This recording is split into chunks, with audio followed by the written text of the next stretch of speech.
এবার চোখ রাখছে বাংলাদেশের দিকে, কারণ বাংলাদেশে রাজনৈতিক অস্থিরতা প্রতিনিয়ত বৃদ্ধি পাচ্ছে।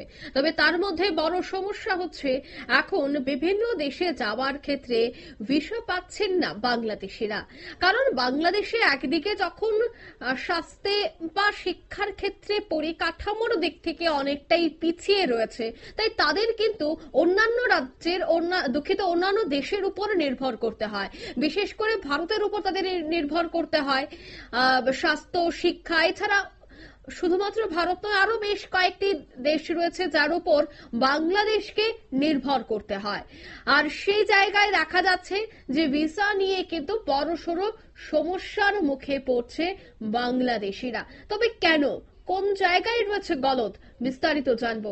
টেলিফোন লাইনে যুক্ত হয়ে গেছে বার্তা সম্পাদক দেবব্রত চক্রবর্তী। দেবব্রত দা, বাংলাদেশিরা বর্তমানে গভীর সমস্যার সম্মুখীন, তারা বিভিন্ন দেশে ভিসা প্রাপ্তি থেকে বঞ্চিত হচ্ছে। কি মনে হয়, রাজনৈতিক অস্থিরতার কারণেই এই ঘটনা ঘটছে? একটা প্রশ্ন করছিলে যে কেন, কোথায় সেই গলদ। এই যে প্রশ্নটা, এর একটাই উত্তর, ওদের বিসমিল্লায় গলদ। এই বিসমিল্লায় গলদটা কিন্তু শুরু হয়েছে গত 5 আগস্ট তৎকালীন প্রধানমন্ত্রী শেখ হাসিনা বাংলাদেশ ত্যাগের পর। আসলে এই বর্তমান যিনি তোমার প্রধান উপদেষ্টা, বাংলাদেশের তত্ত্বাবধায়ক সরকারের যিনি প্রধান উপদেষ্টা, তার ব্যর্থতার জেরে বাংলাদেশে বর্তমানে এক অস্থির রাজনৈতিক পরিস্থিতি তৈরি হয়েছে এবং চলছে। বিশেষ করে সনাতনী ধর্মাবলম্বীদের উপরে, পাশাপাশি অন্যান্য যারা সংখ্যালঘু সম্প্রদায় আছে তাদের উপর অত্যাচার, নির্বিচারে হত্যা, ধর্ষণ, অগ্নিসংযোগ, মন্দির ও অন্যান্য দেবালয় পুড়িয়ে দেওয়া, এর ন্যাক্কারজনক ঘটনা তো গোটা দেশ বিদেশে, অন্যান্য দেশে ছড়িয়ে পড়েছে। এর প্রভাব কিন্তু এখন বাংলাদেশ সাধারণ মানুষ ভুগছেন এই প্রভাবে। বিভিন্ন দেশের ভিসা পেতে বাংলাদেশিদের এখন ভোগান্তিতে পড়তে হচ্ছে। ব্যবসা ও ভ্রমণের উদ্দেশ্যে ভিসা পেতে চরম ভোগান্তিতে পড়েছেন বাংলাদেশিরা। সম্প্রতি বিভিন্ন দেশের ভিসা প্রত্যাখ্যানের হার আশঙ্কাজনক হারে বেড়ে গেছে। তোমার ভারতে ভ্রমণ ভিসা পুরোপুরি বন্ধ রয়েছে। তোমার অন্য ক্যাটাগরির ভিসা অনুমোদন হারও কম। ভারতের চেন্নাইয়ে এশিয়ান কলেজ অফ জার্নালিজমে ফুল স্কলারশিপ পাওয়া এক শিক্ষার্থী, সে গত 11 জুন ভিসার জন্য আবেদন করলেও এখনো পাননি অনুমোদন। ফলে 18 জুন শুরু হওয়া ক্লাসে যোগ দিতে পারছেন না তিনি। এমন পরিস্থিতি তার স্কলারশিপ সংখ্যায় তিনি রীতিমতো উদ্বিগ্ন। শুধু ভারত নয়, তোমার থাইল্যান্ড, চীন, তোমার তাজিকিস্তান, মালয়েশিয়া, এমনকি ইউরোপ ও আমেরিকার ভিসাও এখন অনেক বাংলাদেশিরা পাচ্ছেন না। এর জন্য কঠিন হয়ে পড়েছে।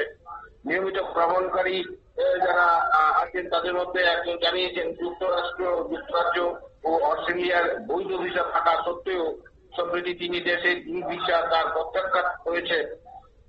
তোমার ভ্রমণ ভিসা ও অন্যান্য ভিসা প্রতিষ্ঠানগুলোর দাবি আগে তুলনামূলক সহজ ভিসা পাওয়া যেত দক্ষিণ পূর্ব এশিয়ার দেশগুলোতে।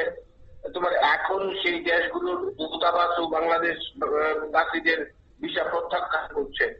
তোমার একজন বিশিষ্ট সাংবাদিক তিনি বলছেন, বাংলাদেশ থেকে বেড়ে চলা অবৈধ তোমার অভিবাসন ও রাজনৈতিক অস্থিরতা এর অন্যতম কারণ। এদিকে ঢাকার ভারতীয় হাই কমিশন জানিয়েছে, শুধু অতি জরুরি ও মেডিকেল ভিসা সীমিত পরিসরে চালু রয়েছে। হাই কমিশনার প্রণয় ভার্মা বলেন, আমরা অগ্রাধিকারের ভিত্তিতে মেডিকেল ভিসা দেওয়ার চেষ্টা করছি, ধীরে ধীরে অন্য ক্যাটাগরিগুলো চালু করা হবে। আসলে ঠিক বিশ্বাস করতে পারছে না যে বাংলাদেশের এই বর্তমান পরিস্থিতিতে যারা শান্তিপ্রিয় মানুষ বাংলাদেশে তো সবাই আর এই ধরনের এই তোমার এই ধরনের হামলা অভিবৃদ্ধির সঙ্গে যুক্ত নয়। অধিকাংশ মানুষই তো তোমার একটু ভালো পর্যায়ে পড়ে, যে জন্য দেশটা এখনো কিছুটা ঝুলে আছে, ছিঁড়ে পড়ে যায়।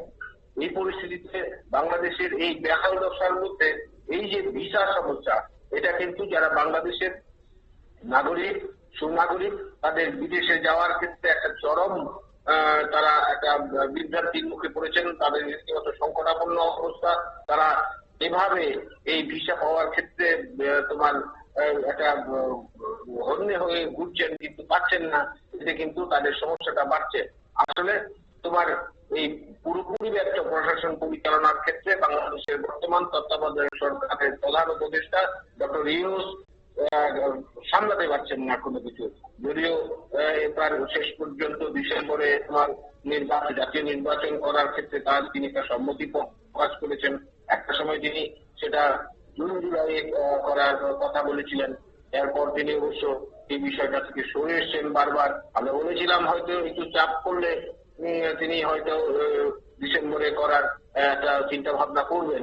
তো রাজনৈতিক দলগুলোর চাপে শেষ পর্যন্ত কিন্তু তোমার এই ডিসেম্বরে এই জাতীয় নির্বাচন করার একটা তিনি সিদ্ধান্ত নিয়েছেন।